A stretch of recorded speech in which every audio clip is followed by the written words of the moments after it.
Nada, el seminario de hoy, como bien dice el título, vamos a repasar un poquito estas dos pruebas, que no es nada nuevo para vosotros.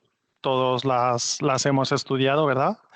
Y el problema es que dependiendo de las prisas que tengamos, dependiendo del tiempo que le podamos dedicar a nuestro paciente para hacerle un diagnóstico, y que alguna de estas dos pruebas no es necesaria hacerla siempre, solo en determinadas situaciones, pues no es algo que hagamos a lo mejor en el día a día y bueno, y no le damos muchas veces la importancia que tienen.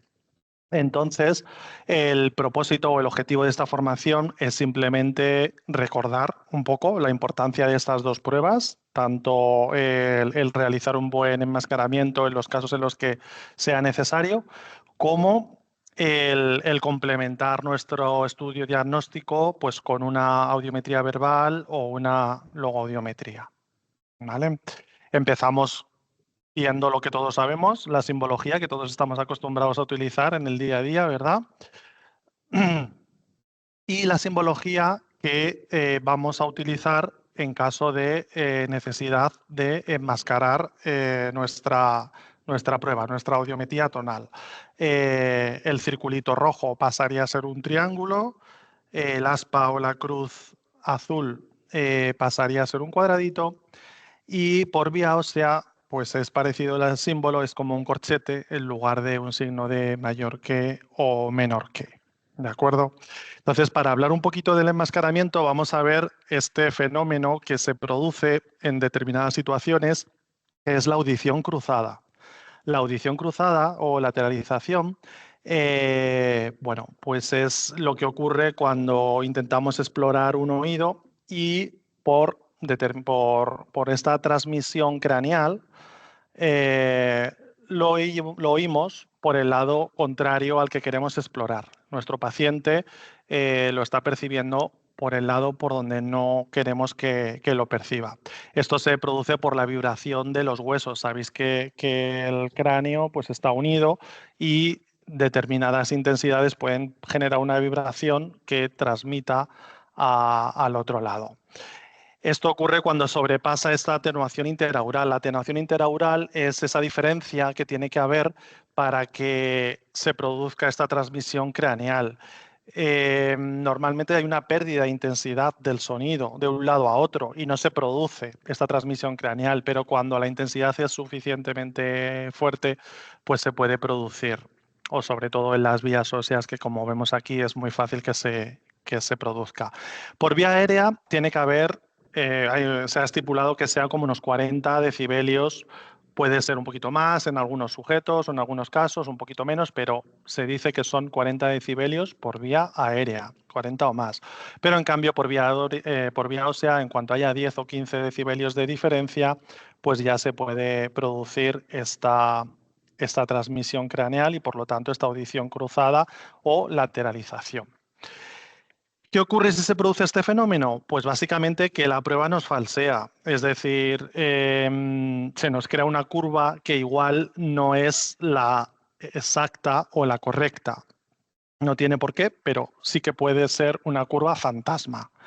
Y esa curva fantasma lo que nos puede confundir es el grado de severidad de pérdida auditiva, es decir, nos podemos pensar que tenemos un tipo, un grado, mejor dicho, de pérdida auditiva y realmente tener otro.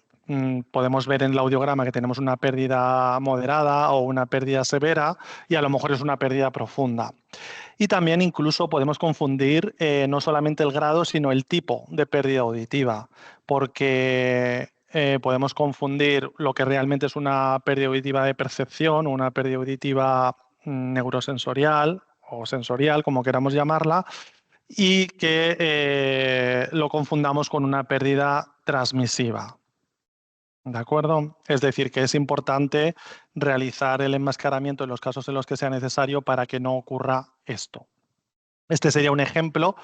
Bueno, aquí podríamos poner varios ejemplos de enmascaramiento, pero el más evidente y el primero que vemos es esa diferencia de vías aéreas entre el lado derecho y el lado izquierdo. Bien,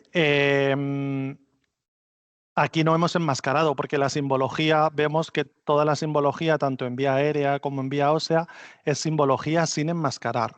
Entonces, habría que repetir esta prueba, al menos repetir el oído izquierdo, enmascarando el oído derecho para asegurarnos de que esto sea así y que no ocurra estos supuestos que hemos visto de curvas fantasmas. Es decir, esta vía aérea, una vez enmascarado, podría dar un poquito más baja, podría dar en lugar de una pérdida así severa, pues una pérdida un poquito más severa. Esta vía ósea también podría dar más baja y entonces ya no sería una pérdida transmisiva como estamos viendo aquí, sino que sería una pérdida de percepción. Es decir, habría que repetir esta prueba enmascarando para verificar si esto es correcto o por el contrario se trata de otro tipo de pérdida auditiva. El enmascaramiento no hace falta realizarlo en todas las frecuencias, solamente en aquellas frecuencias donde veamos que sea necesario, donde vamos a repasar ahora. ¿De acuerdo? Entonces, este fenómeno que estábamos hablando, el fenómeno de la audición cruzada, puede salvarse utilizando una cantidad de sonido o de ruido en el oído que nos está examinando. ¿Vale? Es decir, lo que hacemos con el enmascaramiento es la distracción o la eliminación del oído que no vamos a testar en ese momento, que no estamos examinando, para que no influya en la prueba, en los resultados. Es decir, es distraer el oído que no está bajo examen para que no responda al estímulo que estamos emitiendo, al oído que estamos emitiendo, que estamos examinando, perdón. Entonces, esto se realiza generalmente con un ruido blanco o un ruido de banda estrecha, mejor dicho. Es decir, nuestra primera opción sería el ruido de banda estrecha. Lo solemos encontrar en nuestros audiómetros, en todos, como NBN. ¿De acuerdo? Lo vemos aquí. Narrow Band Noise. Y en su defecto, si no tuviéramos esa opción en nuestro audiómetro, pues también podríamos utilizar un ruido de banda ancha. Lo que pasa es que el ruido de banda ancha sabéis que afecta a más frecuencias y el ruido de banda estrecha pues es mucho más, evitamos que haya un sobre enmascaramiento y que sea todo más exacto. ¿Vale? Bien, cuando hemos dicho que no hace falta enmascarar toda la curva, que seguramente con enmascarar determinadas frecuencias sería suficiente. Bien, pues ¿cuándo hay que enmascarar? Lo primero, cuando las diferencias entre un lado y otro, las diferencias de vía aérea entre el lado derecho y el lado izquierdo, o la diferencia entre las dos vías aéreas sea de 40 decibelios o más. Es decir, que si tenemos una pérdida auditiva donde alguna frecuencia, alguna de las frecuencias, veis que entre el lado derecho y el lado izquierdo hay más de 40 o 40 decibelios, pues esa frecuencia en concreto deberíamos de repetirla enmascarando. ¿Vale? También cuando la vía ósea del oído mejor sea también 40 decibelios mayor que la vía aérea del oído contrario. ¿Vale? Es decir, nos fijamos en la vía aérea mejor, del oído mejor, que es el que tenemos que enmascarar, y si vemos que está a 40 decibelios por encima o más de 40 decibelios por encima que la vía aérea del lado contrario, pues también sería necesario enmascarar esa frecuencia, como digo, en concreto. Y por último, en la vía ósea, que la vía ósea prácticamente casi siempre hay que enmascarar, a no ser que nos dé pegadita a la vía aérea. Si nosotros nos da pegadita a la vía ósea y la vía aérea, pues ahí no sería necesario enmascarar. Pero cuando haya 10 decibelios de diferencia entre la vía ósea y la vía aérea del mismo lado, pues tendríamos que enmascarar. ¿De acuerdo? Otro ejemplo, pues aquí veríamos o nos fijaríamos en qué frecuencias se cumple esto que acabamos de ver y bueno, pues habría que enmascarar. En este ejemplo hemos cogido las dos vías aéreas. La vía aérea, que es lo más habitual, de un lado y la vía aérea del otro. Hay más de las frecuencias en las que haya más de 35, es decir, 40 o más, pues enmascararíamos. ¿Vale? ¿Y cómo enmascararíamos? Ya hemos visto que cuándo hay que enmascarar y qué se utiliza para enmascarar, que es el ruido de banda estrecha. Pero ¿cuánta intensidad de ruido ponemos? Porque tenemos el riesgo de quedarnos cortos y que el enmascaramiento no sea efectivo, no cumpla con su función, pero también tenemos el riesgo de pasarnos de intensidad, que es lo que llamamos un sobreenmascaramiento, luego lo veremos, y que también nos dificulte o nos falsee los resultados o las pruebas. Bien, pues hay bastantes métodos, hay varios métodos a utilizar. Todos son válidos. Nosotros nos hemos quedado con el más utilizado, el que está un poco más normalizado por la EDA y la revista Auditio, que es básicamente de donde me he basado en gran parte para esta presentación, que luego os diré también en el enlace para que la podáis consultar vosotros siempre que queráis. Es el método de la meseta. Es el más utilizado por ser el más rápido, el más sencillo de hacer y el más fiable.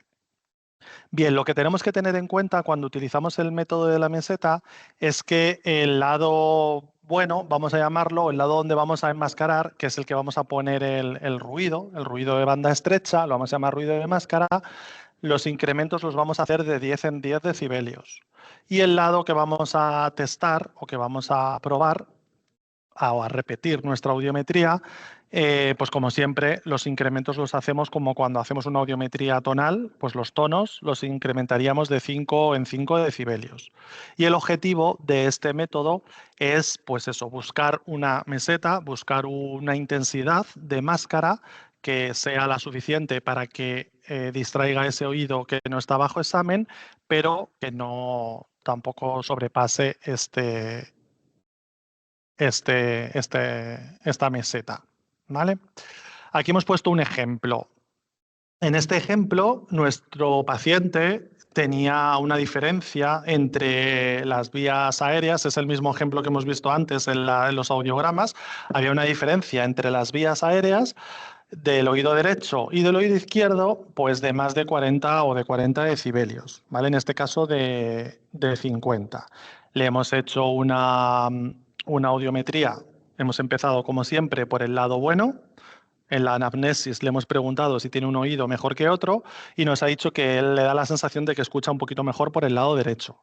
Le hemos hecho la audiometría y la frecuencia de 1000, la primera que hemos testado, nos ha dado que por el oído derecho, en vía aérea, en 20, nos ha levantado la mano y nos ha respondido al estímulo.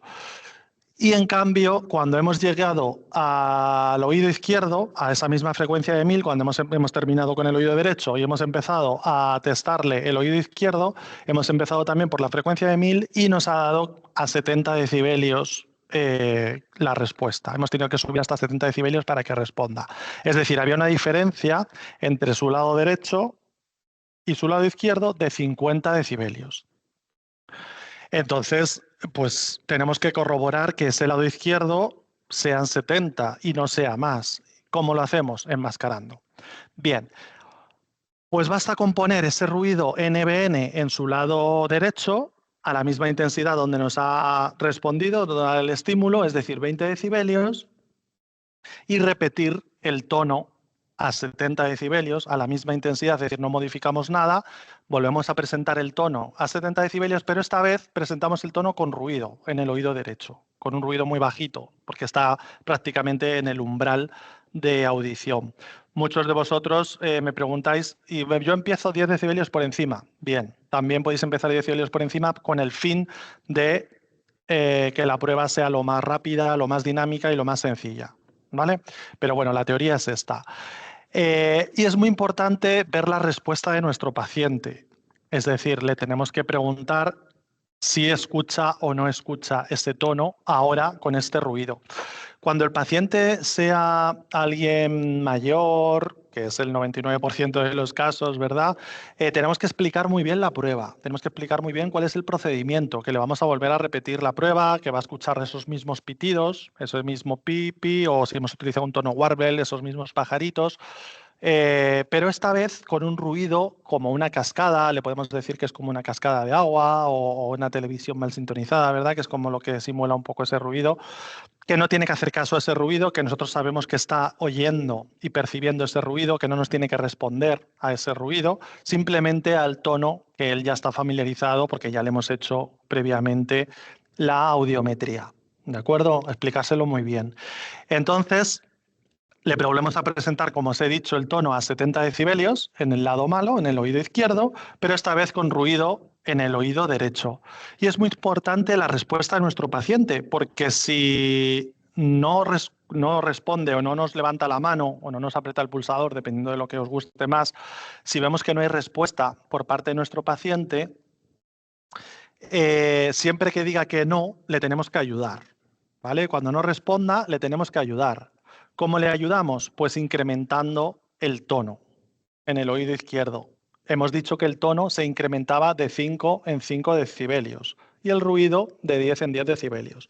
Pues en este caso hemos presentado el tono a 70 decibelios, esta vez con 20 decibelios de ruido de máscara, y la respuesta ha sido que no, es decir, no nos ha levantado la mano, con lo cual ya nos hace sospechar que no era 70 decibelios su umbral, sino que puede ser más. ¿Vale? Pues continuamos con la prueba. Hemos dicho que siempre que responda que no, tenemos que ayudar. ¿Cómo le ayudamos? Pues subimos 5 decibelios el tono. La máscara la seguimos dejando, el ruido NBN, el ruido de máscara, lo seguimos dejando a 20 decibelios. Entonces, esta vez ya presentamos el tono 5 decibelios por encima, es decir, 75 decibelios, con la misma máscara. Y esta vez sí que nos levanta la mano, sí que nos ha respondido a ese estímulo. Bien, pues cuando sí que responda, cuando levante la mano o diga que sí lo escucha, tenemos que fastidiarle. ¿Y cómo le fastidiamos? Pues aumentando el ruido. Al aumentar el ruido, pues estamos fastidiando a nuestro paciente. Hemos dicho que el ruido lo aumentamos de 10 en 10 decibelios en principio. ¿Vale? Pues en este caso, como sí que la respuesta ha sido afirmativa, a 75 decibelios y 20 de máscara sí que ha levantado la mano, pues volvemos a repetir con la misma intensidad, con 75, pero esta vez con 10 decibelios más de ruido de máscara. Es decir, en lugar de 20 lo hemos incrementado a 30. Y así sucesivamente.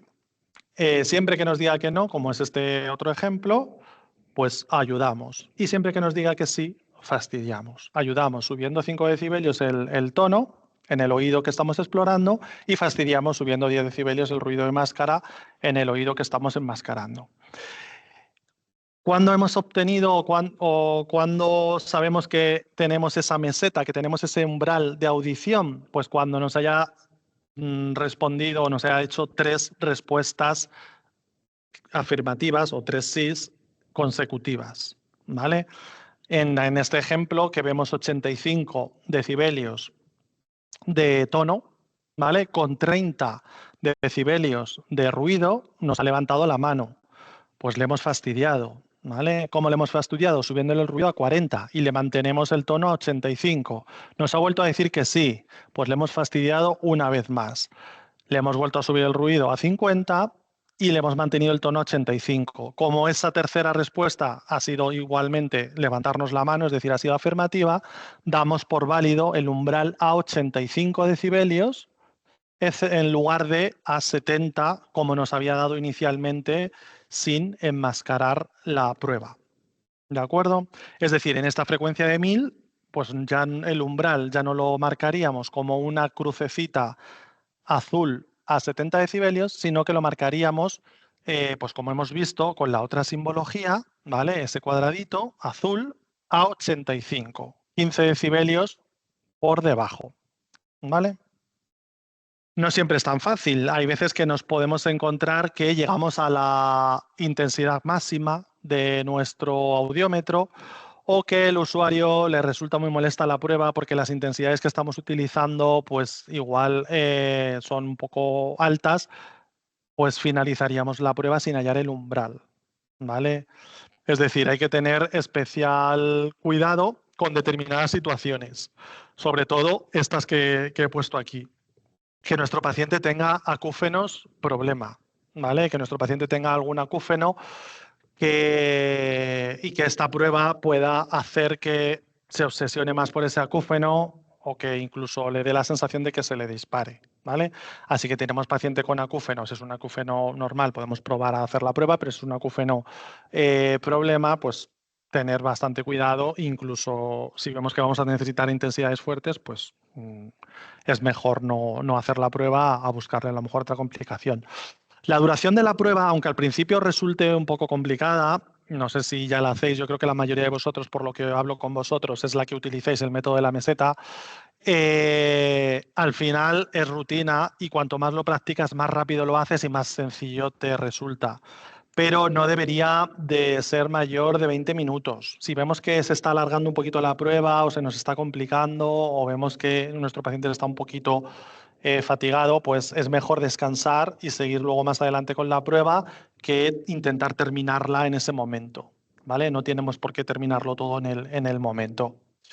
Y luego hay sujetos que tienen lo que se llama un enmascaramiento central, que es que hay sujetos que tienen pues, en su cerebro un mal funcionamiento que resulta incapaz de identificar el tono cuando hay un ruido, cuando hay presencia de un ruido. ¿Vale? Pues también tenemos que tener en cuenta, porque si vemos que no se identifica el tono cuando tenemos ruido, pues igualmente no vamos a poder terminar de hacer la prueba. ¿Vale? Y lo que hemos hablado antes del enmascaramiento cruzado o el sobreenmascaramiento. Hay que tener especialmente cuidado porque el enmascarar nos va a hacer que el umbral sea mucho más exacto, pero el sobreenmascaramiento también nos va a falsear la prueba, con lo cual tampoco nos ayudaría o nos facilitaría la labor. ¿Vale? Bien, pues esto es en cuanto al enmascaramiento. No lo he dicho al principio del curso, pero luego dejaré tiempo al final, cuando terminemos, porque no puedo a la vez ver el chat y demás, por si tenéis alguna pregunta, así que anotárosla o lo que sea. Si tenéis alguna pregunta, pues la vemos al final de la formación en el chat. ¿Vale? Como veis, es rápido, son simplemente tips que tenéis que tener en cuenta, puesto que no enmascaramos a diario y no, porque no hay necesidad en todas las situaciones de enmascarar, pero como veis es importante para que la correcta actuación de la prótesis, pues es fundamental que la audiometría sea la correcta, porque de ahí parte todo. Al final es una prueba subjetiva, tanto la audiometría como la audiometría enmascarada. La audiometría enmascarada, o lo que vamos a ver ahora, la audiometría verbal o logoaudiometría, como vemos, dependemos de nuestros pacientes, con lo cual son pruebas subjetivas y vamos a hacer que afinar al máximo o hallar el umbral de la manera más exacta, para que luego todo lo que viene después, que es el ajuste de los audífonos mediante el software, mediante las reglas de cálculo, efectivamente, como todos ya sabéis, pues pues sea lo más exacto posible, ¿vale? Ya sabemos que luego hay pruebas que lo verifican, como son las mediciones en oído real y demás, pero son pruebas ya para verificación, ¿vale? Bien, pues hasta aquí el enmascaramiento. Pues ver un poco por qué se produce, cuándo se produce, cómo hay que enmascarar y recordar un poquito por encima la técnica. ¿Vale? Pues eso mismo vamos a hacer con la audiometría verbal o la logoaudiometría, la otra prueba que tenemos un poquito olvidada o que no le damos la importancia que realmente igual tiene, no todos, ¿vale? Pero muchos de nosotros le damos menos importancia de la que realmente tiene. No nos vamos a centrar tampoco en ver la técnica en profundidad al 100%, porque para eso, como os digo, la revista digital Auditio tiene una normalización de todas estas pruebas, donde viene todo muy bien explicado, todo muy bien detallado, y siempre vamos a poder consultarla, ¿vale? Pero sí vamos a hacer un pequeño repaso, ¿de acuerdo? Lo primero, la definición. ¿Qué es la logoaudiometría? ¿Vale? La logoaudiometría, pues lo que es la determinación cuantitativa de la capacidad del paciente, en este caso del sujeto o del oyente, en reconocer los sonidos del habla. ¿Vale? Como veremos luego, la logoaudiometría puede ser liminal también, ¿vale? Para hallar el umbral donde reconoce la palabra, o supraliminar, igual que la audiometría tonal, que puede ser liminal o supraliminal, para hallar el porcentaje de inteligibilidad. ¿De acuerdo? Con lo cual el objetivo de la logoaudiometría es distinto al de la audiometría, ¿vale? La audiometría era calcular el umbral mínimo de audición, mientras que el objetivo de la logoaudiometría es determinar la capacidad de una persona de percibir el lenguaje hablado, ¿vale? Esto se establece por un porcentaje, porcentaje de inteligibilidad, que va del 0 al 100%. ¿De acuerdo? Pues como os decía, son muy importantes en la adaptación, porque ya de antemano, antes incluso de hacer una prueba, si tenemos la logodiometría vamos a saber qué rendimiento, o vamos a suponer, ¿vale?, qué rendimiento deberíamos de obtener, qué rendimiento protésico, cómo de afectado tiene ese porcentaje de inteligibilidad, esa vía auditiva o esa capacidad de entender. ¿Vale? Pero incluso nos ayudaría, más que a nivel audioprotésico, más a nivel clínico, a localizar incluso la disfunción de la vía auditiva, ¿vale? Lo que he dicho, cuantificar la discriminación de un paciente, que es lo más importante y es lo que generalmente nos fijamos, pero también nos sirve para corroborar la audiometría, para verificar que todo cuadra y que lo que suponemos es lo que está ocurriendo o que lo que nos está diciendo estas pruebas, ¿vale? Incluso en otros ámbitos, más que en un gabinete auditivo, incluso detectar simuladores. Es otra prueba que hace que se caigan abajo estos simuladores, ¿vale? Y como veremos al final del curso, pues también para evaluar el rendimiento protésico o la eficacia de la adaptación que ya hemos realizado. ¿De acuerdo? Bien. Cuando nosotros elegimos un tipo de prótesis, un tipo de audífono, nos ayudamos de la anamnesis. Cuando hemos rellenado todo ese cuestionario de nuestro paciente, pues nos ayudamos de esa anamnesis para saber cuál es la necesidad de nuestro paciente. Pero también nos podemos ayudar de esta prueba, de la logodiometría, porque en función de cómo nos dé ese porcentaje de inteligibilidad, va a ser mucho más interesante fijarnos en determinadas características del audífono, como puede ser la direccionalidad, ¿verdad? Que es la característica principal que tienen los audífonos, que mejoran el habla en entorno de ruido, ¿vale? Con lo cual es muy importante, audiológicamente hablando, para también elegir las prestaciones del audífono, así como para comprobarlo, como hemos dicho antes, el rendimiento del audífono. Porque nosotros con una audiometría tonal liminal, que puede ser esta, en este ejemplo, puede parecer una pérdida simétrica, ¿verdad? Una pérdida más o menos simétrica de percepción o neurosensorial, porque están afectadas ambas vías y están juntitas. Pero luego eso cabría esperar que la logodiometría sería más o menos también simétrica, pero bueno, nos podemos encontrar con este caso. Nos podemos encontrar con que tenga mejor logodiometría en un lado que en otro, ¿vale? Cuando nos encontremos estos casos, es importante también hacer una logodiometría en binaural, ¿vale? Porque generalmente la logodiometría en binaural, en ambos oídos, debería de dar igual que el lado mejor o superior, o mejor, incluso al lado mejor. Nunca debería darnos peor que ese lado bueno, ¿vale? Si hiciéramos en este caso una logodiometría en binaural y nos diera una curva peor que esa logodiometría del lado derecho, pues tendríamos que replantearnos esa adaptación en binaural, ¿vale? Venga, seguimos un poquito adelante con la materia.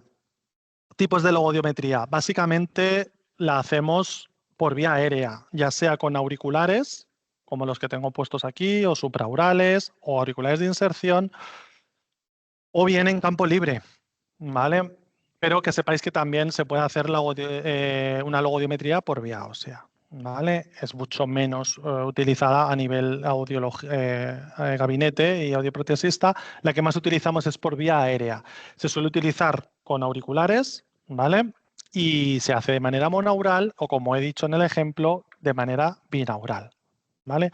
Es el sistema que más utilizamos los audioprotesistas para sacar estas curvas que vamos a ver un poquito más adelante. Pero que sepáis que se podría hacer también por vía ósea.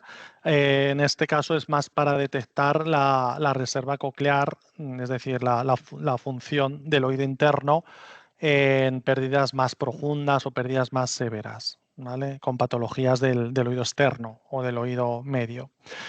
Y otra de las utilidades muy interesantes en gabinete es hacer una logodiometría en campo libre, ¿vale? Bien dentro de la cabina, si la cabina nos da la medida, es decir, sabéis que tiene que haber como al menos 1 metro de distancia entre el altavoz y el paciente, o bien en una cámara o una habitación aislada.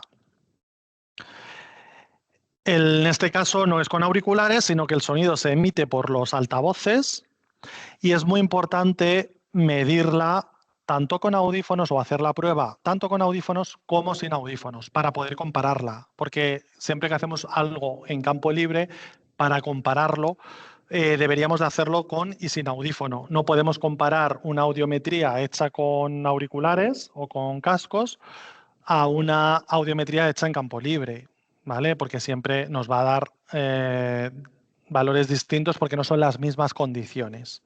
Se tiene que repetir la prueba en las mismas condiciones, es decir, con y sin audífono en campo libre o con y sin audífono en las mismas condiciones posibles. Esto sería un ejemplo de una ficha logodiometría bastante antigua donde incluso te viene el listado de palabras y se nos marca por un lado los decibelios en uno de los ejes, abajo tenemos el audiograma vocal o el audiograma verbal. En este caso, en el eje horizontal no tenemos los hercios y en el eje vertical los decibelios, sino que en el eje horizontal tenemos los decibelios, la intensidad que vamos a utilizar para estas palabras, y en el eje vertical tenemos el porcentaje de inteligibilidad. ¿De acuerdo?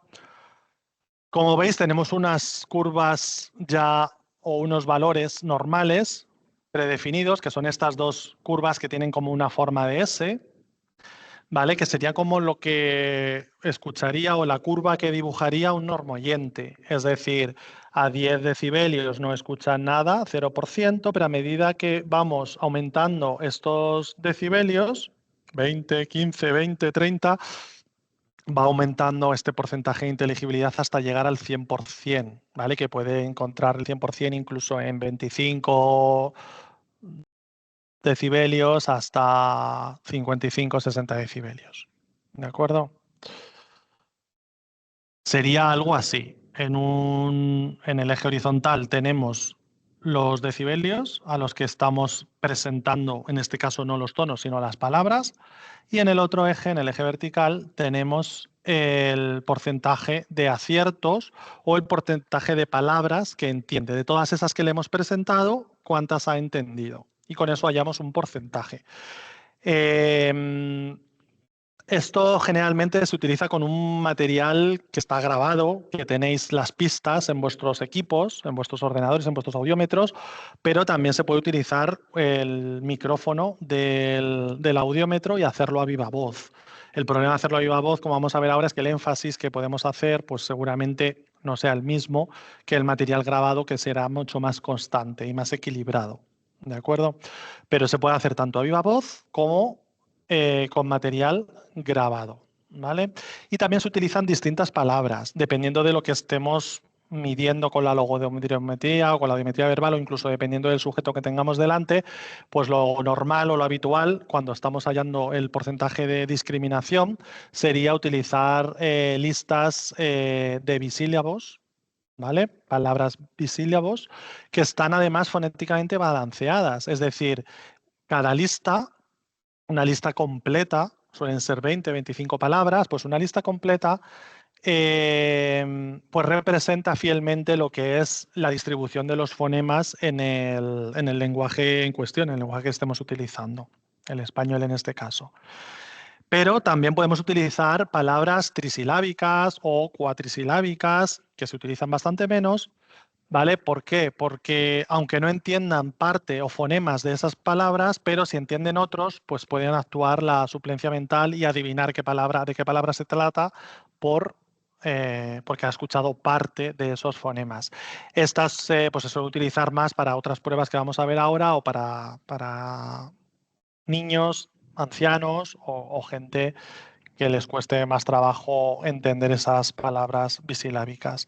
E incluso en un momento dado, dependiendo de la prueba que queramos hacer, podemos utilizar una pequeña frase corta, que son incluso más fáciles de entender en estas situaciones. ¿De acuerdo?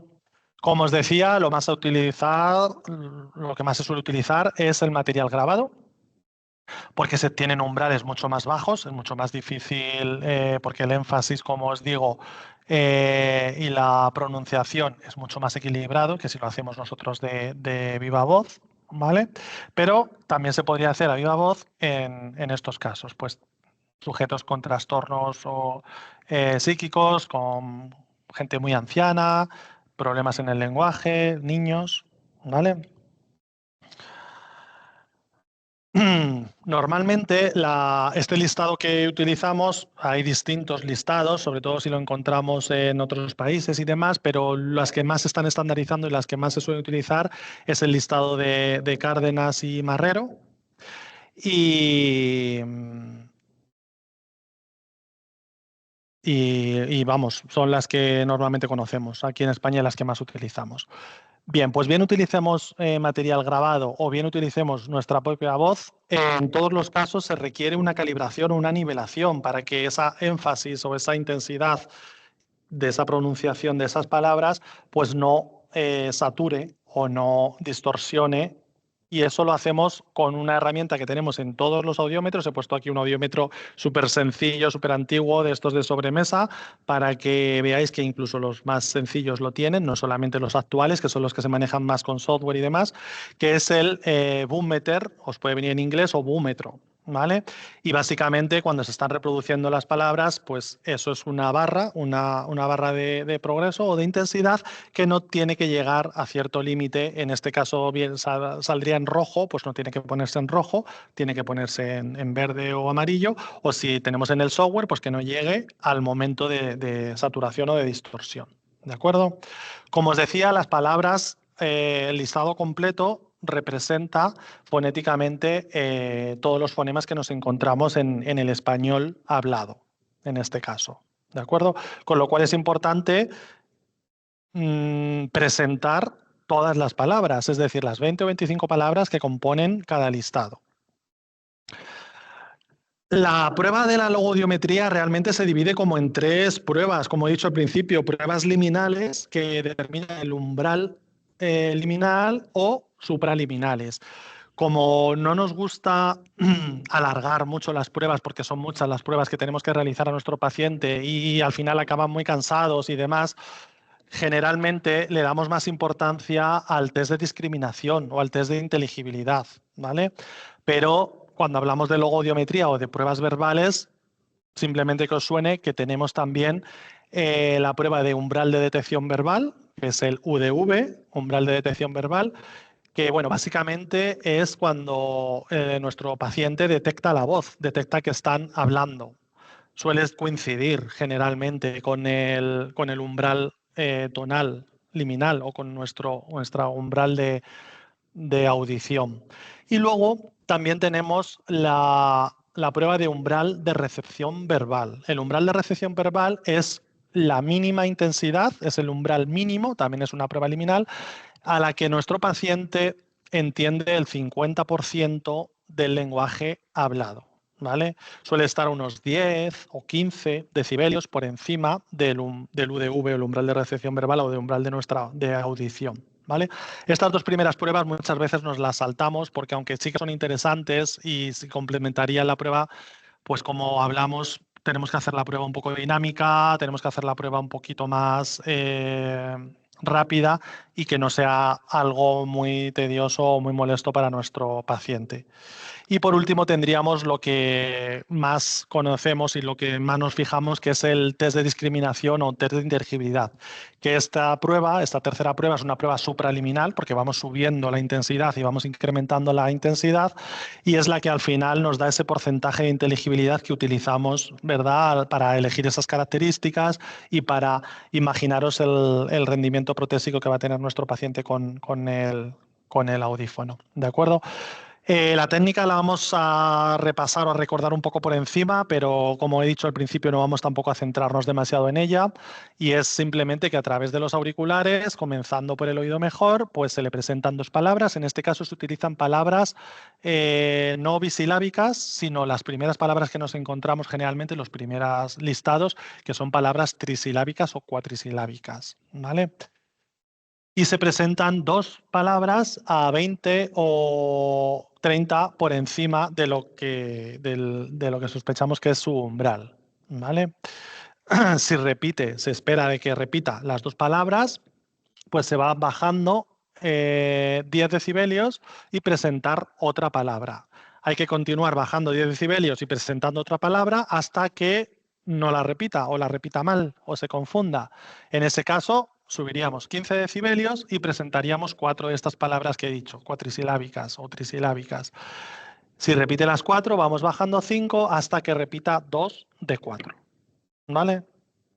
Normalmente, como decimos, el URV suele estar a 10 o 15 por encima de la media hike o de la media del umbral entre 500.000 y 2.000 o 500.000, 2.000 y 4.000 dividido entre 3 o dividido entre 4. ¿De acuerdo? Como digo, no son pruebas que se suelen utilizar demasiado. Suele utilizar más esta prueba supraliminal, que es el test de discriminación o test de inteligibilidad. Estas serían las palabras que utilizaríamos para el URV, que son las primeras palabras que nos encontramos, que son pues, polisilábicas. Mucho más fácil de reconocer. ¿Vale? Y como decía, para el test de discriminación, que es al final lo que más nos importa, más nos interesa, aquí sí que utilizamos esas listas de palabras bisilábicas, que como sabéis están fonéticamente balanceadas o ponderadas, y esas bisilábicas se utilizan porque son muy fáciles de confundir, solamente tienen 2 sílabas, entonces en cuanto confundimos algún fonema, es fácil confundir una palabra con otra. ¿Vale? Como en la prueba anterior, es muy importante explicar muy bien al paciente cómo se va a realizar la prueba. Básicamente que le vamos a poner, en este caso, en lugar de tonos, palabras y que el paciente las tiene que repetir. ¿Vale?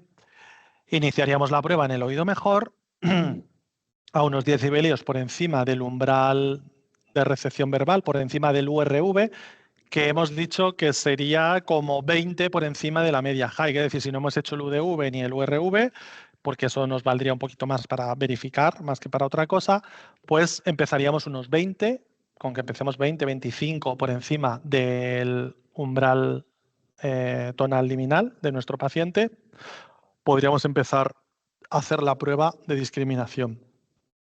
Estos serían ejemplos de estas palabras, ¿vale? Palabras muy cortitas que si nuestro paciente no entiende o no escucha alguno de los fonemas, pues es fácil confundir por otra. ¿Vale?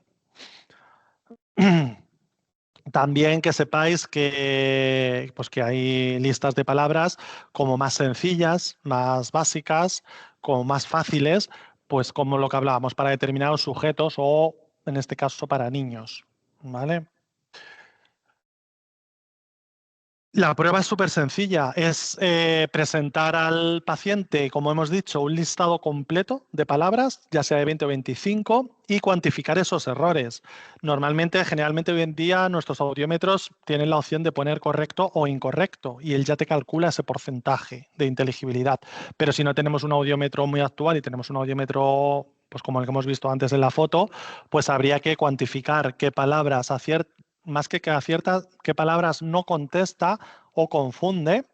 Y en este caso, si el listado de palabras es de 25, pues lo multiplicaríamos por 4. Y eso nos daría el porcentaje de aciertos a esa intensidad, que hemos dicho que sería unos 20-25 por encima del umbral. Una vez terminado con un listado completo, subiríamos 10 decibelios la intensidad y repetiríamos la prueba con otro listado distinto, con palabras distintas, ¿vale? Y al repetir el mismo procedimiento, 25 palabras, cuantificar respuestas no contestadas como incorrectas y anotar ese porcentaje. Y así repetiríamos la prueba subiendo 10 decibelios cada vez y cambiando el listado cada vez hasta llegar al límite de nuestro audiómetro, hasta que el audiómetro no dé más o al paciente ya le resulte molesto o le resulte incómodo. No nos quedamos en el 100%, es decir, si hemos llegado al 100% enseguida, en el segundo listado o en el tercer listado, tenemos que continuar con la prueba, ¿vale?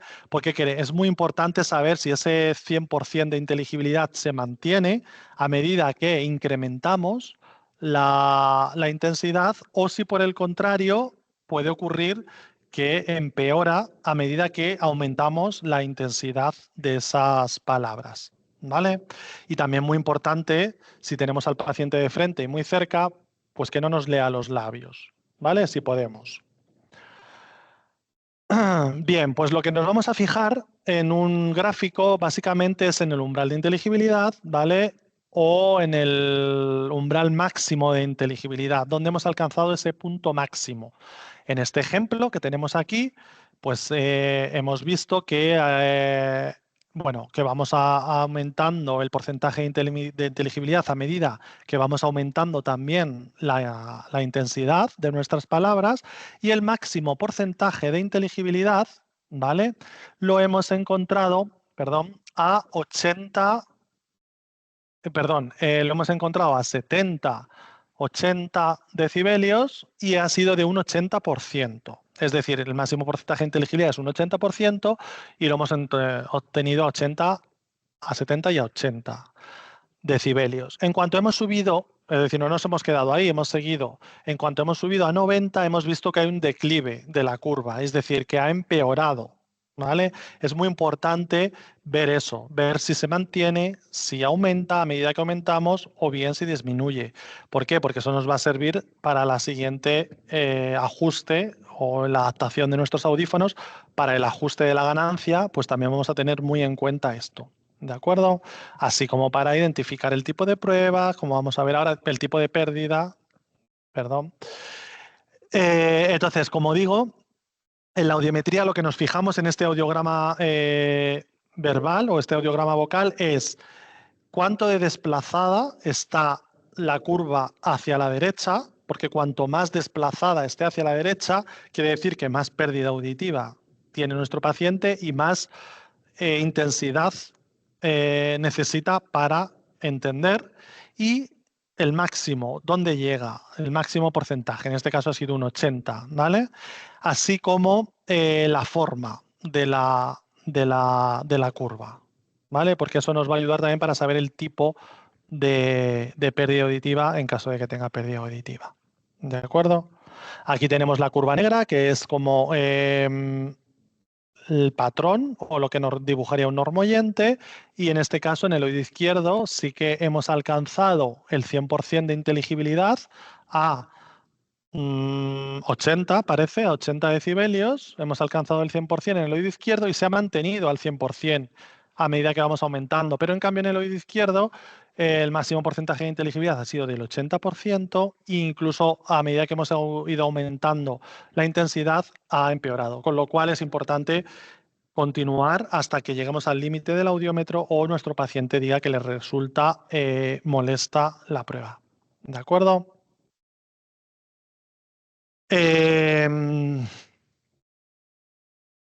Vale, esto lo vamos a pasar un poquito por encima. Bueno, básicamente deciros que en un oído normal o en un normoyente, pues la logodiometría dibujaría una curva que sería como una especie de S, ¿vale? Lo empezaría a encontrar enseguida con muy poquitos decibelios y el máximo porcentaje de inteligibilidad lo podemos encontrar en 15, 20, es decir, en pocos decibelios de intensidad.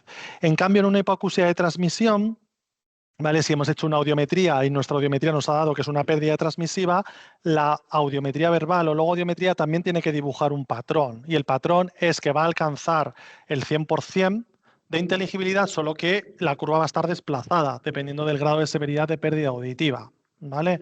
¿Por qué? Porque todos sabemos que la hipoacusia de transmisión, al final, lo que está mal es ese mecanismo de transmisión. Es decir, algo hay en el oído medio que está impidiendo el viaje del sonido hacia el oído interno, pero en cuanto se atraviesa ese obstáculo, viene aumentando la intensidad, pues el oído interno está bien, pues ya dibujaría una curva como la de un normoyente, solo que desplazada hacia la derecha.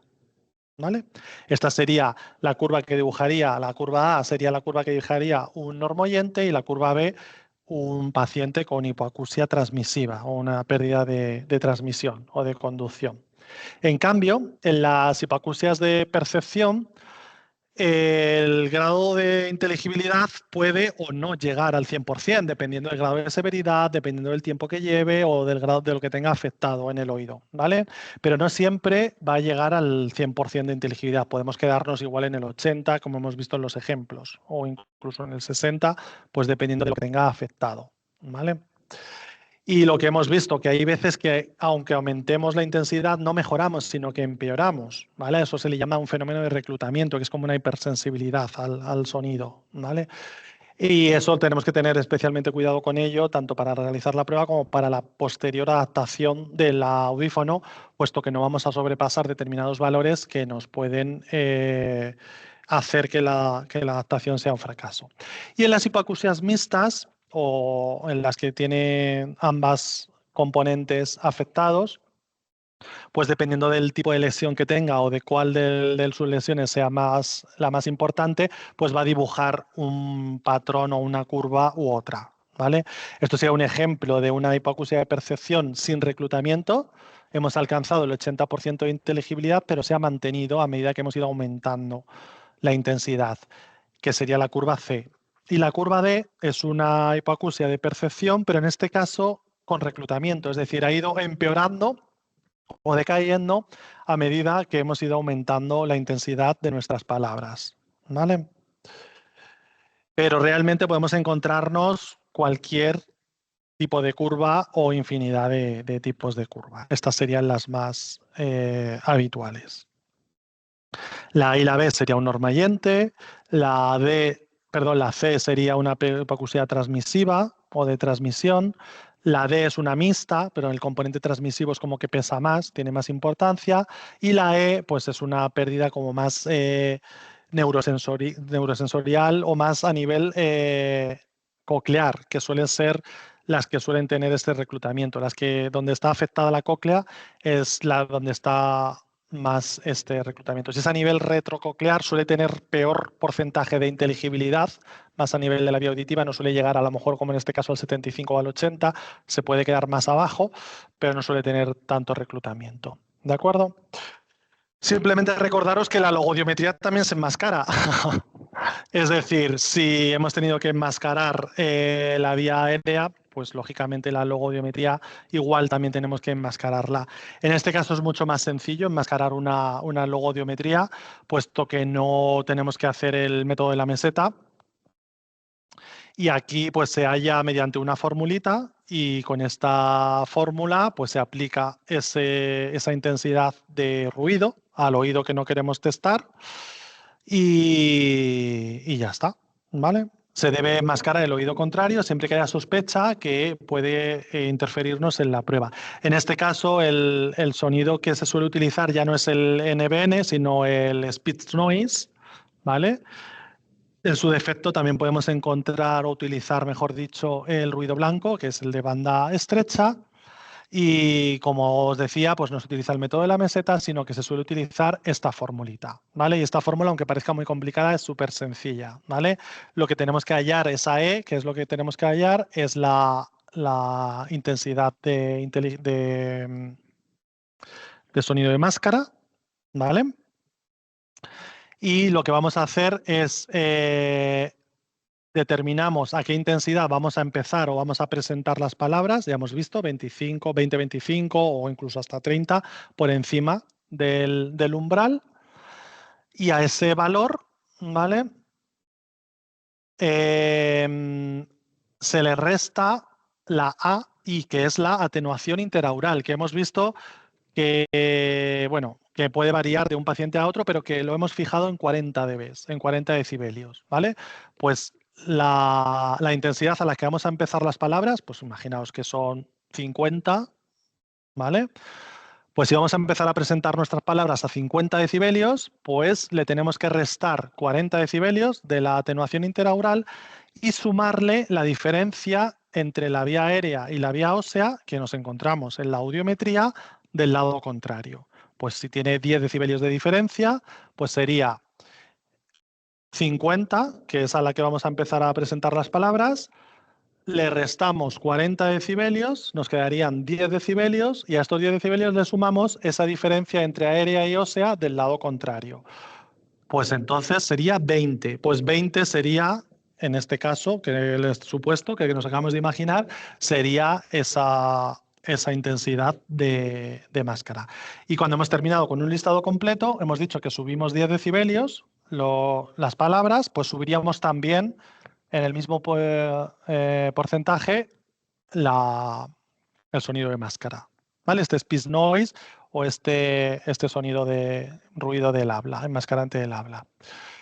Como os decía, la logodiometría también se puede hacer en campo libre. Normalmente en campo libre se suele hacer pues sobre todo para verificar el rendimiento protésico, para demostrar a nuestro paciente cuánto está mejorando con los audífonos.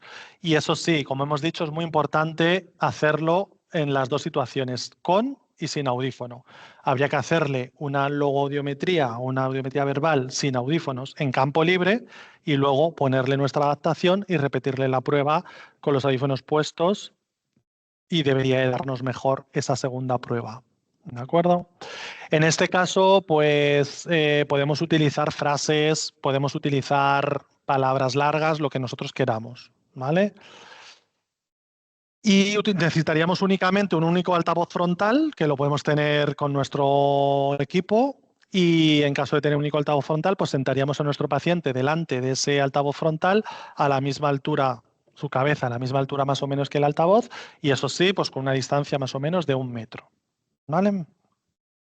Existen también pruebas un poquito más complejas, que es lo mismo, una audiometría en campo libre, pero en esta vez con ruido de fondo.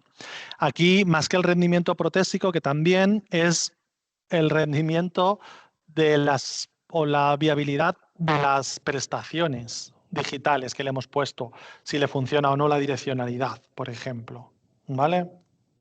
Es decir, lo podemos utilizar como nosotros queramos. Una vez que ya dominamos todas estas técnicas, podemos utilizarlas para los casos en los que creamos que nos pueden ser útiles. ¿Vale? En este caso, si lo hacemos con ruido, ya necesitaríamos más de un altavoz, uno frontal por donde le pondríamos las palabras y otros altavoces por donde le pondríamos el ruido, o podríamos jugar como nosotros quisiéramos. ¿Vale? Entonces, simplemente por ya terminar, que ya nos vamos de horas, o justo las 11, y quiero dejar un tiempo para dudas, simplemente recordar que las logodiometrías se utilizan para ver la inteligibilidad de nuestro paciente, ¿vale? Podemos empezar a partir de la media high, a partir de esa media pues por encima, para hallar el porcentaje de inteligibilidad. Y cuando la pérdida es transmisiva, sabéis que hay una diferencia entre la vía aérea y la vía ósea, es decir, la vía ósea está bien, la vía aérea está afectada. La otoscopia seguramente nos encontremos algo, puede que no, pero lo más habitual es que veamos algo ahí que no nos cuadre. Y la curva de esa logoaudiometría, pues sí que va a dibujarse muy parecida a la curva patrón, es decir, va a ser como una especie de S que va a llegar al 100%, pero desplazada hacia la derecha, ¿vale? Y no suelen tener umbral de inconfort. Este es un ejemplo de tanto audiograma transmisivo como audiograma verbal transmisivo, ¿vale? O sea bien, aérea afectada, no hay presencia de umbral. En la otoscopia seguramente veamos algo, y en la logoaudiometría pues llegamos al 100% de inteligibilidad, solo que están desplazadas hacia la derecha. En cambio, en las pérdidas perceptivas, pues ya no hay diferencia entre la vía aérea y la vía ósea. La vía aérea y la vía ósea están afectadas las dos y además están juntitas. En la otoscopia no deberíamos de ver nada, deberíamos de verlo todo bien. Y la curva, pues probablemente o no llegue al 100% o puede llegar incluso al 100%, pero es probable que igual nos encontremos reclutamiento. ¿Vale? Pues como vemos, en el audiograma tiene que estar tanto la vía aérea como la vía ósea afectadas, juntitas, sí que hay umbral de inconfort, y la logo pues puede llegar al 100% o no. Es decir, depende un poquito. Y en las pérdidas mixtas, pues igual. Aquí sí que hay separación entre la vía aérea y la vía ósea, aunque las dos tienen que estar afectadas, tanto la aérea como la ósea, pero puede haber ya separación entre ellas. En la otoscopia podemos encontrarnos algo o no, dependiendo. Y puede o no haber reclutamiento. La forma de la curva al final va a depender del tipo de patología o de afección que tenga nuestro paciente. ¿Vale? Este sería, por ejemplo, un ejemplo de pérdida mixta. ¿De acuerdo? Como os decía, tenéis la página, la revista de Auditio. Ponéis en Google Auditio, normalización de pruebas audiológicas, y ahí os encontráis pues todas estas pruebas. Esta es la bibliografía un poco que hemos utilizado para la presentación, ¿vale? Pero la más actualizada es esa que os comento, ¿de acuerdo? Pues nada, esto sería todo. Voy a ver el chat por si tenéis alguna duda. A ver. Dejar de compartir. Vale. Creo que habéis escrito por el chat. A ver.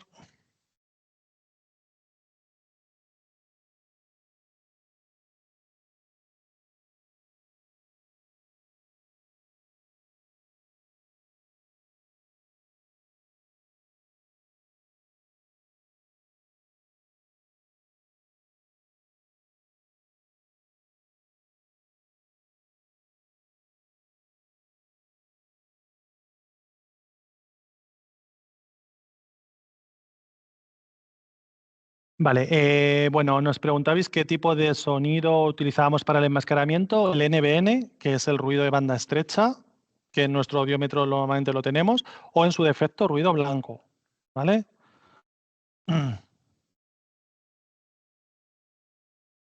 Vale, ¿cómo configurar los audífonos para hacer una logo en campo libre si los altavoces están situados detrás de nuestro paciente? Lo lógico es que lo tengamos de frente el altavoz si vamos a hacer una logo en campo libre, pero si queremos porque nuestro paciente se presente esa situación y tal, pues obviamente deberíamos de ponerlo en OVNI, ¿vale? Porque es la única manera de que el audífono capte 360 grados, bien en OVNI o bien con estas direccionalidades en Belton, la llamamos crosslink, en Resound binaural, ¿vale? O total, que sabes que utilizan en modo omnidireccional, ¿vale? Vale, buena pregunta, la que no veo quién la pregunta, pero nos dicen que en caso de reclutamiento, si es una buena opción recortar por defecto el MPO en la adaptación de los audífonos. A ver, normalmente si hay reclutamiento, el UCL, el umbral de inconfort, que hacemos cuando hacemos la audiometría, nos lo vamos a encontrar también enseguida, nos lo vamos a encontrar también alterado. Y el software tiene en cuenta ese UCL. El software va a tener en cuenta ese umbral de inconfort, no tanto para el MPO, pero sí para la curva de ganancia de 90. ¿Vale? Es decir, que no estaría de más poder limitar el MPO. Yo no soy muy partidario, es decir, yo sí que limitaría el MPO, pero con mucho cuidado. Pero no solamente a lo mejor recortar un poco el MPO, sino igual recortar un poquito la ganancia en la curva de 90, los que sois Belton, y de 80, los que sois Resound, ¿vale? La curva de los sonidos fuertes, igual recortarla un poquito. Pero ya os digo que con el M del UCL va un poco relacionado con el reclutamiento y lo vamos a encontrar un UCL seguramente a 80 o a determinada intensidad y el software lo va a tener en cuenta. Por eso es importante hacer la audiometría tonal por vía aérea. Si no podéis hacerla por vía ósea, por lo que sea, es más importante casi hacer un UCL que la vía ósea, pero bueno, vía aérea, vía ósea, UCL y luego audiometría. ¿De acuerdo? ¿En la revista digital vienen vídeos explicativos? No, en la revista no hay vídeo. En la revista Auditio, que está publicado por la AEDA y profesionales, no solo audioprotesistas, sino audiólogos del sector, es todo texto, ¿vale? Yo me gusta mucho porque cuando estudié el módulo era un poco lo que utilizábamos, en la que nos basábamos para luego ponerlo en práctica y es con la que estoy familiarizado. Seguramente haya más también, ¿vale? Pero yo es la que os aconsejo. Además, si sois socios de la EDA, pues ya lo conoceréis, ¿vale? Vale, ¿con qué nivel de NBN empezáramos en el oído contralateral? Pues podemos empezar desde el mismo nivel, donde nos haya dado que haya respuesta, o 10 decibelios por encima, lo he dicho antes. Es decir, o bien empezamos al mismo nivel, él nos ha Para saber que ha habido una diferencia de 40 decibelios, le hemos hecho previamente una audiometría con el tono. Si le hemos puesto el tono a 20 decibelios y lo escuchaba y había esa diferencia, pues empezaríamos a 20, a la misma intensidad a la que nos hemos presentado el tono. Si queréis acortar un poquito la prueba, podemos empezar también 10 decibelios por encima, ¿vale?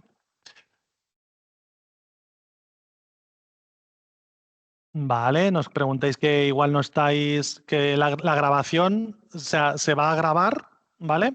Y se os pasará a todos los que estáis aquí y os habéis inscrito, se os pasará para que la podáis ver, porque en el trabajo, pues igual, como nos comentáis, no, no lo habéis podido seguir del todo, ¿de acuerdo? Bien, pues no hay más preguntas, al menos de momento. Gracias a vosotros por vuestro tiempo. Espero que os haya sido de utilidad y si tenéis alguna duda, pues sabéis que podéis consultarnos también a través de la página de soporte técnico. ¿Vale? ¿Sería bueno hacerlo un día? Pues sí, sería bueno practicarlo, hacerlo en modo práctico, con lo cual lo tendremos en cuenta a la hora de hacer un curso, intentar añadir esto al curso, porque un curso solo de esto igual se queda un poquito a lo mejor corto, pero bueno, todo es verlo, ¿vale? Saludos a todos, que no veo vuestros nombres, solo veo usuario, entonces no sé, seguro que os conozco a la mayoría de hablar por teléfono o en persona. Y nada, muchas gracias a todos. Un saludo.